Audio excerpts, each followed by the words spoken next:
जय श्री राधे।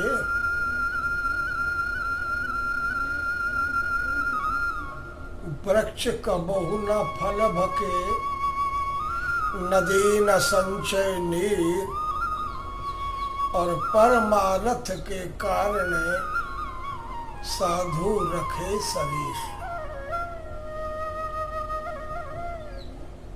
ये संत कबीरदास जी का दोहा है। आज हम इस दोहे का ही अर्थ करेंगे और इसका मतलब समझाएंगे कि आखिरकार कबीरदास जी इस दोहे के माध्यम से हम लोगों को क्या संदेश देना चाहते हैं।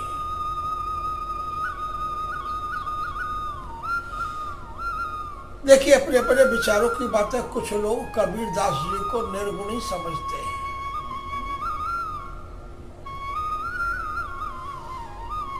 लेकिन ये बात मेरी समझ में थोड़ी सी कम आती है। निर्गुणी सगुणी लोगों के विचार ही तो हैं, धर्म तो एक सनातन ही तो है। विचारों में अपने विचारों से कोई कुछ भी कहता रहे, उससे कोई फर्क नहीं पड़ता। लेकिन मेरे विचार में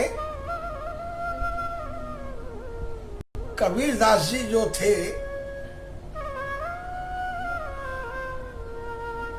वो अद्वैतवादी नहीं थे, वो भी द्वैतवादी थे। अब लोग कहेंगे ऐसा क्यों कहते हो, कबीरदास जी को तो सब लोग अद्वैतवादी कहते हैं, उनके अंदर तो द्वैतवाद है ही नहीं। लेकिन मेरा विचार जो है वो कुछ अलग है, क्योंकि मैं ये जानता हूं कि उसके नाम से, संत के नाम से पता चल जाता है कि वह अद्वैतवादी नहीं थे, वह द्वैतवादी थे। यथा नाम तथा गुण, पहले यह एक सिद्धांत होता था। देखिए, जिनके नाम के पीछे दास लग जाता है नहीं, तो वो कभी भी अद्वैतवादी हो ही नहीं सकते, वे द्वैतवादी ही होते हैं। अगर वह दास बनते हैं तो दास बनते किसके हैं, तो यहां पर दूसरा खड़ा हो जाता है। यानी कि मैं दास और एक मेरा स्वामी, जिसका मैं दास हूं, तो यहां द्वैत हो गए दो। इसलिए कबीरदास जी अद्वैतवादी नहीं थे, द्वैतवादी थे। उनका नाम बता रहा है कि वो दास थे। तुलसीदास देख लीजिए, सूरदास देख लीजिए, रहीमदास देख लीजिए, रैदास देख लीजिए। यानी जिनके नाम के पीछे दास लगा होता है वह हमेशा ही द्वैतवादी कहलाते हैं, क्योंकि स्वामी होगा तभी तो दास बनेगा। एक स्वामी और एक में दास, इसलिए ये द्वैतवादी थे। और ये दोहा भी कुछ ऐसा ही संकेत कर रहा है। वृक्ष कबहु न फल भके, नदी न संचय नीर। श्रीमद् भागवत में 11वें स्कंध के दूसरे अध्यायों में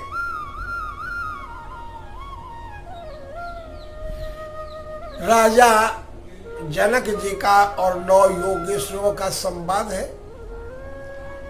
उससे आगे अगर हम देखते हैं तो वही 11वें स्कंध के 7वें अध्यायों में अवधूत दत्तात्रेय जी की कथा आती है। दत्तात्रेय जी की कथा में यदु राजा का दत्तात्रेय जी से, भगवान से एक प्रश्न था यदु महाराज ने कहा था कि महाराज आप निश्चिंत होकर के कैसे घूमते हो, आप हमेशा चित्त प्रसन्न रहते हो, इस चित्त प्रसन्न रहने का कारण बताओ। तो दत्तात्रेय जी ने कहा कि हे राजन, चित्त प्रसन्नता का कारण यह है कि मेरे 21 गुरु हैं,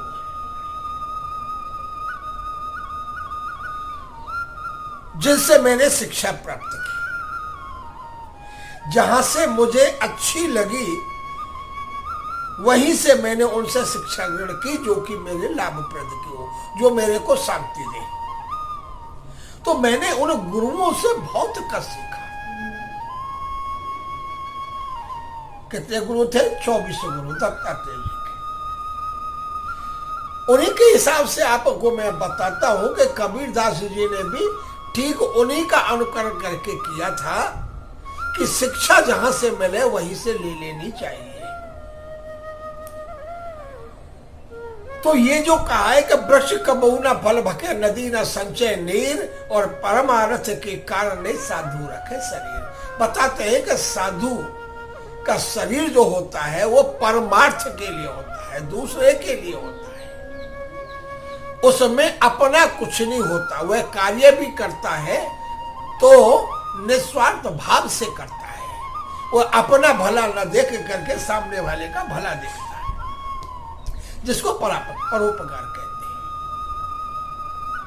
तो उन्होंने कहा कि परोपकार के लिए वृक्ष वो परोपकारी होते हैं। आइए आज मैं केवल इस वृक्ष के बारे में बताता हूं कि वृक्ष परोपकारी कैसे होते हैं। एक तो यह है कि जहां पर आप किसी से कुछ लेने के लिए जाओ और अगर आप उनसे कुछ मांगते हो तो मांगने पर अगर कोई चीज वापस हमको मिलती है तो इसको हम परोपकार की श्रेणी में नहीं लाते, क्यों? वह हमारे मांगने से मिली। परोपकार उसको कहते हैं कि कोई भी मांगे या न मांगे, हमें उसको क्या देना है वो हमको उसको दे देना चाहिए। जैसे कि वृक्ष, आप वृक्ष के पास जाओगे तो वृक्ष के पास पहुंचते ही आपको छाया तो बिना मांगे ही मिल जाएगी, वहां मांगने की जरूरत नहीं पड़ेगी, बिना मांगे छाया तो मिल ही जाएगी। इसको परोपकार कहते हैं। वृक्ष इसलिए परोपकारी का है, वो जो भी कुछ करता है वो बिना मांगे से करता है। अगर आप फल लेना चाहो मत मांगिए, लेकिन समय पर वो फल आपके लिए ही दे देता है, पक करके फिर भी नीचे आता है और वो आपके लिए ही देता है। तो सबसे बड़ी बात क्या है कि वृक्ष के अंदर बिना मांगे आपको, जब वृक्ष के पास जाओगे तो आपको बिना मांगे छाया भी देगा और तथा बिना मांगे फल भी देगा। अब उसकी तरफ देखिए, वृक्ष की तरफ, तो जो वृक्ष पर फल लगते हैं उनकी तरफ ध्यान दीजिए कि उनका स्वभाव कैसा होता है फलों का। चाहे आप आम देखिए, आम के वृक्ष पर जब फल लगता है तो गुच्छेदार लगता है, तो एक ही डाली पर कई कई फल लगते हैं और वो एक दूसरे से चिपके रहते हैं, मिले रहते हैं, है नहीं? आम देख लीजिए, जामुन के गुच्छा देख लीजिए, अंगूर के गुच्छा देख लीजिए, एक दूसरे से चिपट रहे बिल्कुल सट के। आप किसी भी देखिए फल वाले वृक्ष को, वो फल जो देता है वो फल एक फल से दूसरा फल चिपका हुआ रहता है, मिला हुआ रहता है। केला को देखिए, एक जो गहर नीचे आती है तो उसके अंदर कितने केले होते हैं, लेकिन एक दूसरे दूसरे से केले चिपके रहते हैं।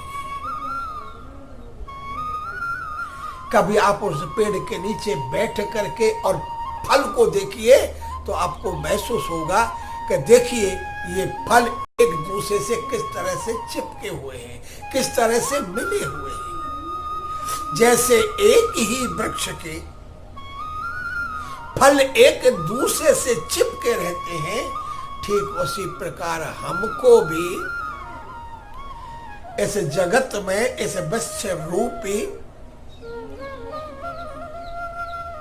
वृक्ष जो है, इस वृक्ष में हमको फल की तरह समझो, क्योंकि जो जगत में जो ये जीवदायी रहते हैं ये ऐसे समझो जैसे एक वृक्ष का फल।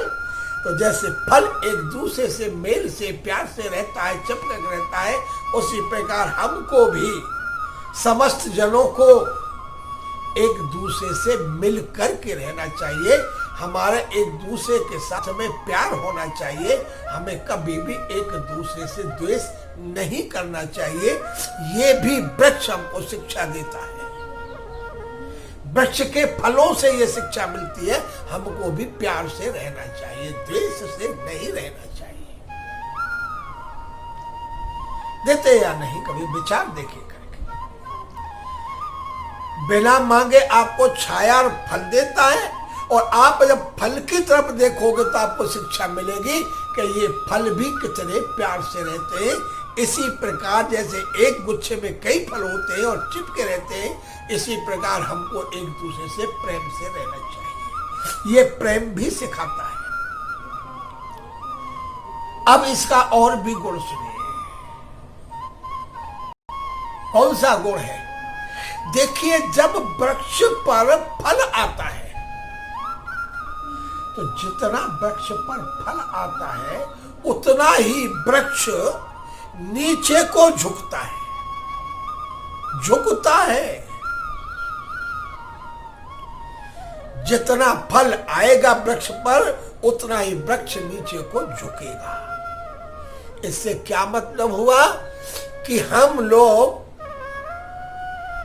वैभव को पाकर के हम में झुकाव नहीं आता, नम्र भाव नहीं रहता, हम और तेज उत्पन्न करते हैं। हमको घमंड, हमको अहंकार हो जाता है कि हम इतने बड़े हो गए, हम इतने पैसे वाले हो गए, इतने धनवान हो गए, इतने बुद्धि वाले हो गए, यानी और उसको पाकर के और हमको अहंकार पैदा हो जाता है।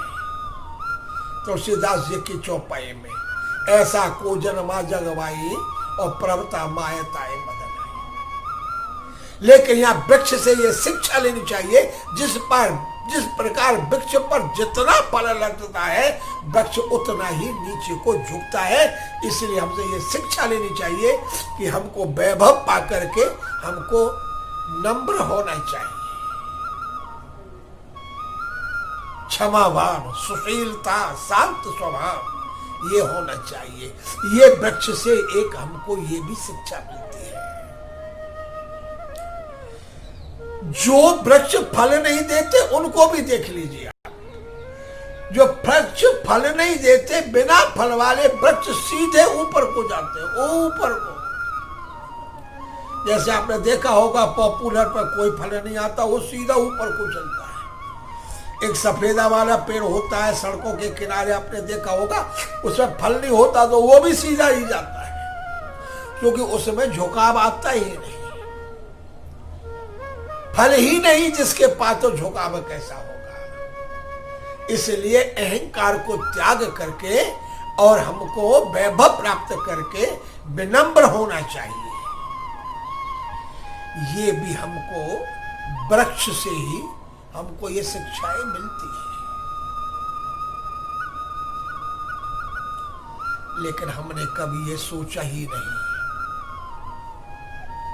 जिस पर थोड़ा सहारा हो जाता है, धन वैभव मिल जाता होता है, वो चौड़ करके चलता होता है। मैंने देखा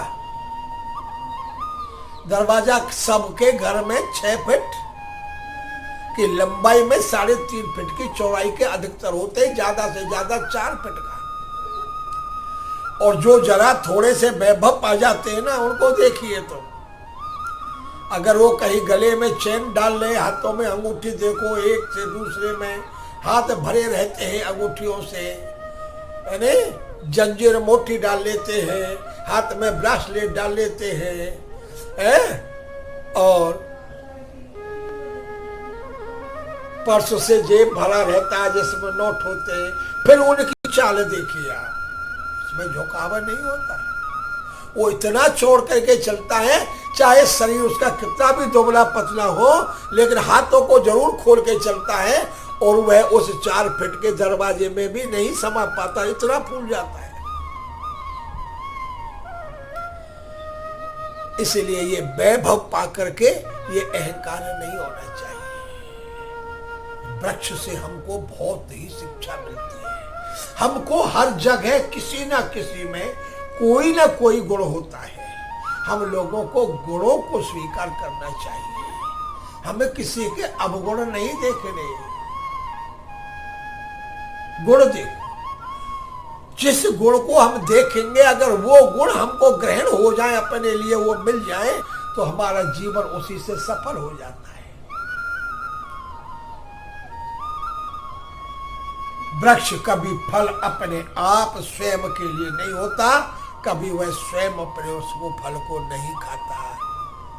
वो डंडा मारने पर भी आपको फल ही देता है। कुछ लोग तो समय से पहले जब फल को पाना चाहते हैं तो डंडों से झाड़ते हैं, वो डंडा खा करके भी आपको फल ही देता है। कितना विनम्र होता है। ये विनम्रता अगर हमारे अंदर आ जाए, ये मनुष्य के अंदर ये विनम्रता आ जाए, तो मैं शास्त्र के अनुसार ही आपको बताता हूं, दावे के साथ मैं कह सकता हूं, उसका जीवन अपने आप ही स्वर्ग में होता है, वो आनंद में जीता है। उसके यहाँ कभी दुख नाम की चीजें नहीं आ सकती। विनम्रता में केवल सुख, शांति और आनंद ही होता है। इसलिए इस कबीरदास जी का दोहा जब मैंने इस पर गौर किया तो ये तो बहुत ही मार्मिक दोहा है, इसलिए मैं थोड़ा सा इसके ऊपर कुछ बोलूं, इसलिए मैं आपके पास में आया हूं। आप लोग अहंकार को त्यागिए और विनम्र बनिए। शास्त्रों का लेख है, दत्तात्रेय जी के 24 गुरुओं की कथाएं इसी प्रकार की है। उसमें से मैंने कहा आपके सामने, हम लोगों का शरीर जो है वो ब्राह्मण घर से है, तो ये शरीर हमारा भी परोपकार के लिए हमको मिला है ना। साधु का मतलब होता है साधना से। साधु ये मत समझ लेना ये गेरुए कपड़े पहने लिए तो संत बन गए, नहीं, ये साधु नहीं होता। ये साधु का चोला है। वो साधु है या नहीं, लेकिन चोला डाल करके वो साधु बनता है। लेकिन नहीं, साधु कहते हैं साधना से। जो साधना रखे वह साधु होता है। ठीक है, इसलिए साधु का और ब्राह्मणों का शरीर वो परोपकार के लिए होता है। नदी कभी भी अपना जल ग्रहण नहीं करती, वो दूसरे के लिए निरंतर बहती रहती है, दूसरे के लिए निरंतर बहती रहती है। इसलिए मैंने आपके सामने ये कहा, इसको भी देख लेना, अच्छा लगे, आपको ठीक लगा हो तो इसको सब्सक्राइब कर देना। चैनल को सब्सक्राइब करोगे तो इससे मेरे को ये लाभ होगा कि मुझे पता चलती है कि मेरे को सुनने वाले कितने हो गए। ठीक है नहीं? और लाभ भी ये होगा कि उससे जब आप लाइक करोगे और शेयर करोगे, वो आगे तक जाएगा, तो लोग इसको सुनेंगे, उसके सुनने से उनको भी कुछ न कुछ प्राप्त ही होगा। इसलिए इसको आप शेयर भी कर लेना, लाइक भी कर लेना, और हो सके तो जो बैलकल है, जो घंटी है नहीं, उसको भी दबा देना। उससे क्या होता है कि जो मैं वीडियो डालूंगा वो सबसे पहले आपके पास चला जाएगा। अरे हम घर बैठे आपको इसके माध्यम से, क्योंकि अगर कहीं कथा प्रवचन सत्संग होता है, बहुत लोग इकट्ठे होते हैं, बहुत खर्चा होता है ना, बहुत बिल बनता है, तब किसी को कोई बात दो प्राप्त होती है, अच्छी बात है। लेकिन हम लोगों ने कैसा अच्छा सिस्टम निकाला है, आपको कहीं नहीं जाना, आपको कहीं सुनने नहीं जाना, आपका 2 रुपए खर्च भी नहीं होना। अच्छा, समय तो तब भी खर्च होता है जब कथा सुनने जाते हैं बाहर पंडालों में, है नहीं? समय तो वहां भी लगता है, तो समय घर में भी लगता है। आपको आराम से हम घर बैठे आपको सत्य वचन, प्रिय वचन, सत्संग, सत्य का संग आपको घर बैठे दे रहे हैं, सुना रहे हैं। हम आपसे क्या ले रहे हैं? कुछ ले रहे हैं क्या? लेकिन हाँ, एक चीज ले रहे हैं हम आपसे, क्योंकि आपका मन हमसे जुड़ जाए। जब आपका मन हमसे जुड़ जाएगा तो आपका जो प्रेम है वो हमको मिलेगा, और उस प्रेम के ही में हम लोगों को शांति मिलती है, और इससे बड़ा लाभ ना हमको है और ना आपको है। आपका प्रेम हमको मिले और हमारा प्रेम आपको मिले। ठीक है, अब हम चलते हैं, फिर आएंगे किसी नई वीडियो के साथ। जय श्री राधे, जय श्री कृष्ण।